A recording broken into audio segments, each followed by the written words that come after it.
Hey, what is up, squad? A good Monday to everyone, and today it finally arrived in the game and in our server. I don't know if you have this on your server right now, but we're going to talk about, as what I said last week, is the Apex Championship. So we're going to talk about it today. I'm going to give you my overview on the matter, and maybe you need some advice on something on it. And this is, I think, the video for that. But anyway, guys, before we do that, don't forget to like this one, share this one with your friends, and also, if you're new to the channel, you like this type of content, or you play Age of Empires Mobile, don't forget to give us a subscribe if you haven't yet, and don't forget to ring the bell so you will always be notified as soon as we have a new video just for you. So as I was saying, we have now the Apex Championships. For those of you guys or those of the players who doesn't know yet, this is going to be like an inter-server battle for the Apex Arena. So we have here a lot of things, a way bit different from the usual arena fights. So let's hop into it. So you can see it in your expedition. This is the Apex Championships, and this event will end in 4 days. Now we have here the first qualifiers. We have the schedule. So on day 1, you have your qualifiers. You have next up is your group stage, and then we have the quarterfinals, then master finals, and of course legendary finals. So it's all going to be wrapped up in or during this month. So it's going to be the last day for your legendary finals, or the finals of the Apex Championship is on the 28th of November, before the start of our migration. For those of you guys who doesn't know yet, we have our migration, and I'm going to leave a link for the video later in the description and also at the end of this video.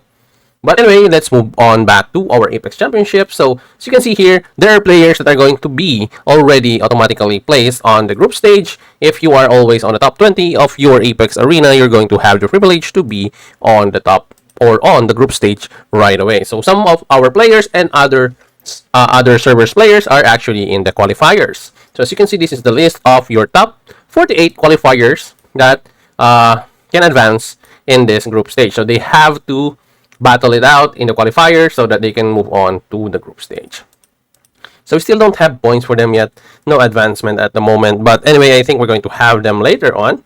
But for those of you guys who doesn't know yet, or actually me, I haven't yet really set my eyes on my head on the details of the Apex Championship. Now, this is the rules. We have the competition per se. Matchmaking. Participating empires includes 3 to 4 random selected empires from the Stellar Glory season. Okay, so this is within the bracket. Eligibility.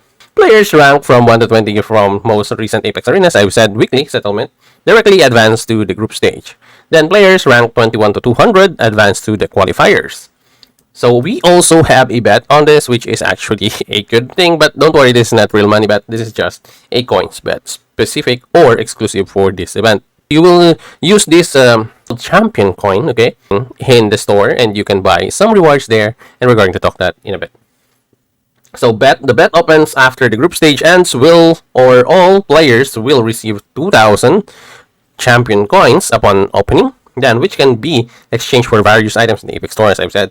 Then you can bet using the coins on your preferred contestants each round during and after the quarterfinals. Now, correct predictions will earn you rewards based on your bet and the odds. 50% of the coins or coin bet will be returned upon incorrect prediction. Really? Okay. I think at least there is a positive side on betting on this. Now, during the qualifiers consist of players ranked 21 to 200, as we've mentioned earlier.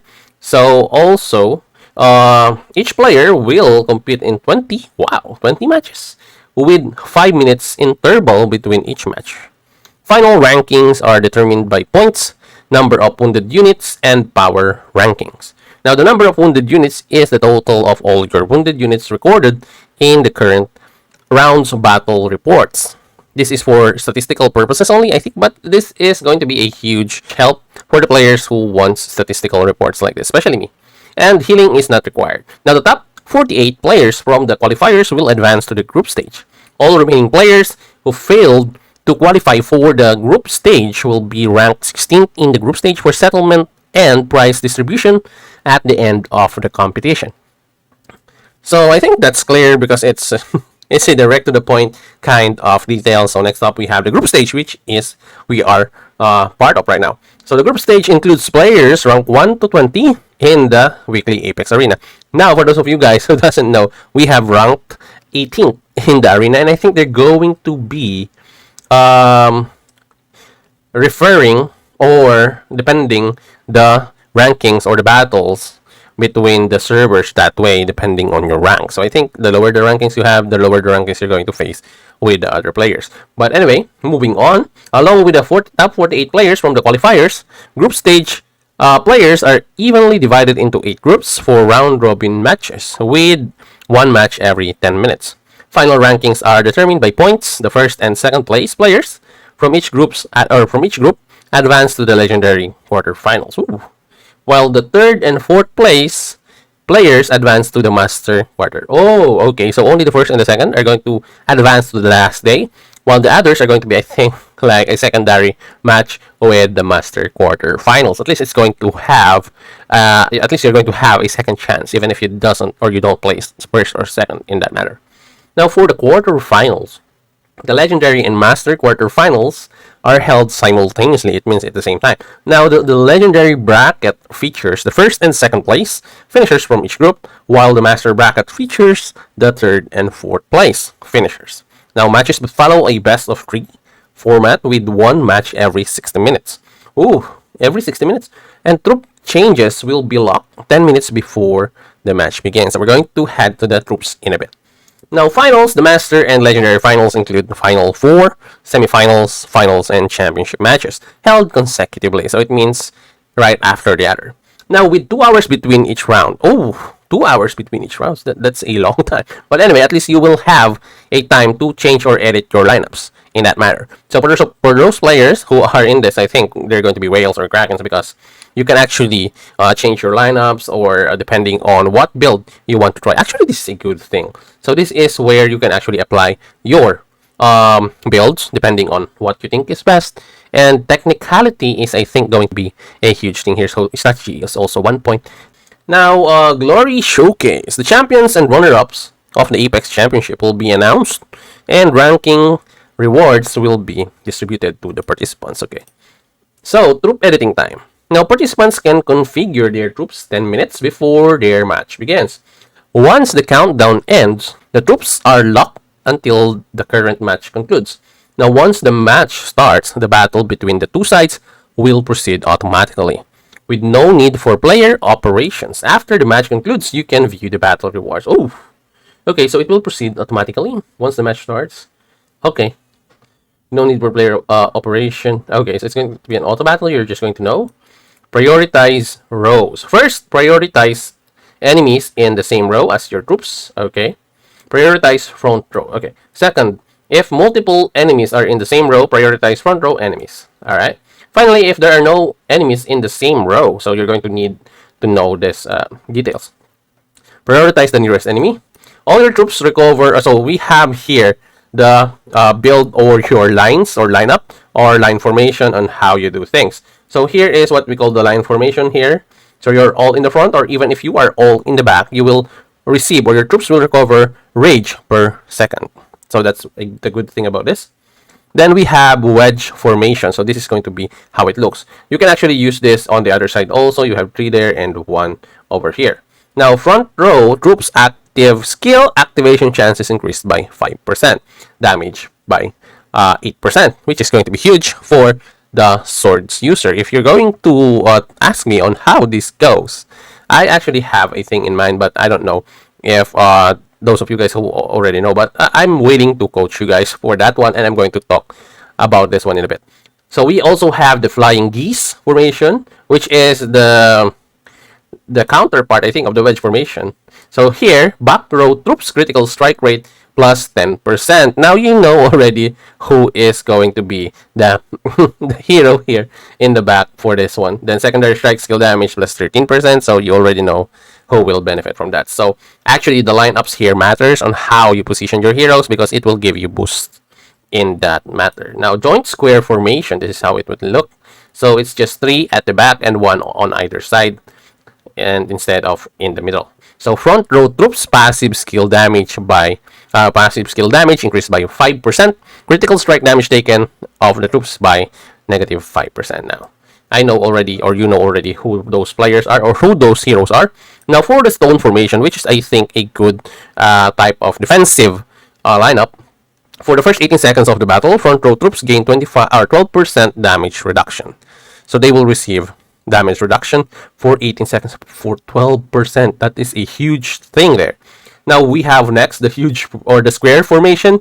Back row troops deals plus 2.5% damage. Okay, so those are the back troops. Triggering once every 3 seconds, stacking up to 8 times. Now, 8 times, it will give you 16%, then 20% damage. So every 3 seconds, so it's going to be within 24 seconds.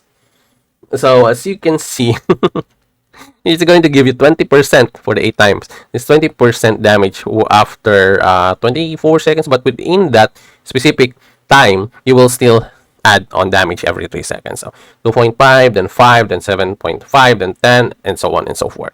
So I think this is a very strong formation over here. So for those players who have no formation, so there is no formation, all troops attack and defense plus 6%. Now, you can pull this up. I'm going to teach you how.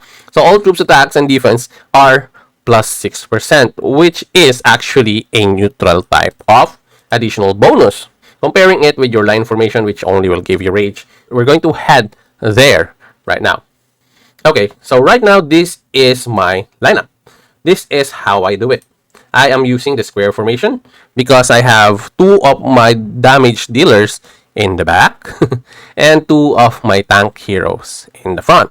So as you can see, this is that one. You can also use it this way, but this is this is what I was saying with the all troops attack and defense plus 6%. So every hero here will have both attack and defense plus 6%.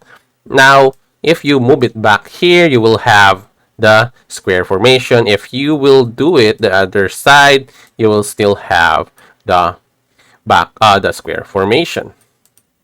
Okay, so another one with the no formation is that if you do it like this, you will have no formation. It really depends on how you play the field. So also considering the fact on which heroes from the enemy are going to attack your front row and your back row. So this actually from other games, they have this type of formations, but they are giving spice to it with the addition of the buffs. But anyway, having said that, you can also do it like this. You will also still have no formation. So there are a lot of things you can do with the no formation. So for example, you want to do it this way. You will have both your tank in front like this.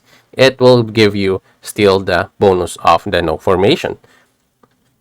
Now also, the line formation, you can do it in front or at the back, depending on your discretion, but you will only have like a few seconds of delay when you do it this way, but it's almost the same, honestly. But also depending on the position, for example, you have like the stone formation, it will sometimes give you a little bit of advantage because you can wrap around the enemy. But the thing is that you will only have like 0.9 rage per second. Only heroes that really need a lot of rage will benefit on this one. So wedge formation. So front row troops active skill activation chance plus 5% and damage plus 5%. So the only thing that I can think of right now for the front row active skill activation chance is your Miyamoto. And then the damage is increased by 8%. Now this is not going to be an ideal one, in my opinion, if you are a swords user, unless you are a tanky swords user. Because having additional active skill activation chance will give you an assurance of always giving you damage at the same time. But make sure, if you're going to do it, that your Miyamoto or your swords has a good defense and your heroes on your back have good damage. So the only player or the only hero that will benefit from this one is your one lineup. So our one troop. That's why I don't think this is very, very beneficial at all. Honestly, in my opinion, I would rather still get the no formation for me if you're just going to have a 5% activation plus the damage for just one hero. It's better that all your heroes have buffs, in my opinion. Now, next up is the Flying Geese formation. So this one is the critical strike rate loss. You already know what I'm going to say. So, for example, my Miyamoto is my Lubu. Just place your Lubu there. Place 3 defensive heroes here. I swear to you that you are done. After that one, you are going to have the best lineup or the best formation for your Lubu. Now, for the joint square formation, or actually, you can also do this You can also do the geese formation for your Mulan, I guess. And I don't really think other heroes will benefit from this one other than cavalry. But honestly, the critical rate is not that great compared to other heroes. But yes, you can use this for your cavalry heroes or other cavalry lineup. So you can do it this way or the other way, as I've said earlier. You can do it here. And sometimes it matters also, depending on you, on how you want to do it. So joint square formation is the front row troops skill damage or passive skill damage will increase by 5%. Very good for players with your passive skills, like your Cyrus over here. And also, will have 5% less critical damage. So, the only thing again here is that you must have at least one good damage dealer in the back and then two here that can actually take care of themselves. Now, for the stone formation, this is actually a good thing, especially for the players who have a good defensive lineup. So only downside of this, you will only have the 12% damage reduction buff for 18 seconds. So that's the only downside of that. And then my favorite, the square formation. So this is actually what I'm doing right now because my damage dealer, for example, you are going to use this one like me. I'm going to place my best damage dealer here at the back here or on the top here in the most corner part of the this one, so that I'm sure that he will not fail or he will not be attacked right away from the other side. At least I have an assurance of that. So sometimes RNG, like for example, if my Mia is here, sometimes RNG instead of attacking here, they can attack this one and then or my Miyamoto, and then the other one here can attack also my Miyamoto in the process. So that can actually happen. So but for my Ramesses over here, there's only like one other option that can actually attack him. So I think that's the good thing over there. So just make sure that whatever your formation is or you're using, make sure that you will benefit or your best hero will benefit on the formation. Now let's move on to the rewards. Okay. So we're going to go for for example, the group stage. So we're going to have the group stage by tomorrow for me, I think. And this is going to be your reward. So you only have rewards for 16 players. And actually, it's not that bad. Just you're not going to do anything really. This is just an additional bonuses. Then you will have it for the whole players for the top 16, but the only difference is the numbers or the amounts that you can actually get. But I think this is an okay number. It's not the best, but it's an okay one. Also, another event that you can get Empire coins even if you don't top or place in the top 10. Now for the master group. If you're going to be on the master group, you landed 3rd or 4th in the group stage, you will land with the masters group. And if you are 1st in the masters group, now this time you will get the gem chest. These are the epic gem chest. Now this is what I'm saying. This is what you need. And also you will get a 14-day Frostmark cavalry title. There's no attributes, okay? But anyway, you are going to get Rose of War again for 14 days, which is I think for now a bragging rights, and it really looks cool to have a different hero in your profile. I just hope that they make it like custom sometimes, that's what I'm really looking forward to in the future, to make the profile picture custom. Now for the legendary group, which is I think is the best group to be in, at least to be here. Even if you are in the top 16, you will get a guaranteed 2 pieces of random legendary gem chest, which is good in my opinion. You will also have the 14-day Divine Cavalry title, which looks like this. Divine Cavalry TITOBODS. As you can see there, but still there's no attributes for that. Then you will get your 14-day Frost Blade Oath frame, which looks okay, I guess. There's actually way better. This one is good. The King's Crown is really, really good. But as I've said, there is other that are actually better. But this one is just okay. Portrait Oath. And also, you're going to get 8 pieces of the legendary gems. Or the first number 1 player here will have a huge, huge bragging right. But anyway, so those are the rewards that you can actually get from your Apex Championship. Now, last but not the least is your Apex stores. This one is the additional part of the store or category from the store that just was added today. And honestly, it's not the best, but at least you will get an assurance for your speed ups if you win on the bets. So I think the devs should, so I'm recommending this already, the devs should increase the value or the amounts that you can get from your Apex Store. Maybe amp it up a bit, add some more rewards that you really need for your other gameplay in the game, something like that. That will get the interest of the free-to-play players and low spenders to be excited for this event. So this is, I think, a low ball Apex Store rewards right now.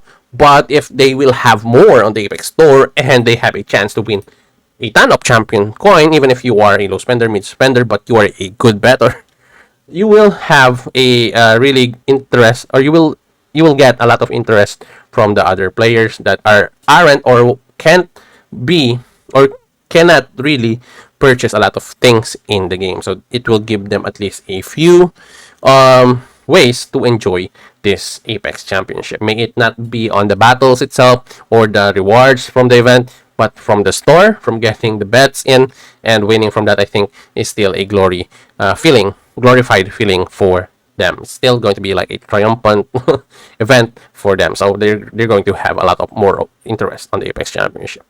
But I think that's about it for me today here, talking about the Apex Championship. But the question is for you, squad. What do you think about the Apex Championship right now? Are you prepared to do your stuff here? What is your main hero or lineup that you are planning? And please drop also what kind of formation you are thinking for that lineup, and which do you think is the best formation for which hero. I really want to talk about it because maybe in the future they can maybe have an advanced or updated version of the Apex Championship wherein, as I've said, more players will have an interest on this one. And what do you think about this? Do you have other recommendations or suggestions about this matter? Kindly leave them all down in the comment section, and for sure we're going to talk about it. Anyway, squad, thank you for watching this video. Don't forget to like this and share it with your friends and your alliances. Maybe they can pick up some of my tips from this video. And also, if you're new to the channel, you like this kind of content, or you play the game, please don't forget to give us a subscribe if you haven't yet. And don't forget also to ring the bell so you will always be notified as soon as we have a new video just for you. And as always, squad, have a great day to everyone. This is your TITOBODS, and I will see you in the next one.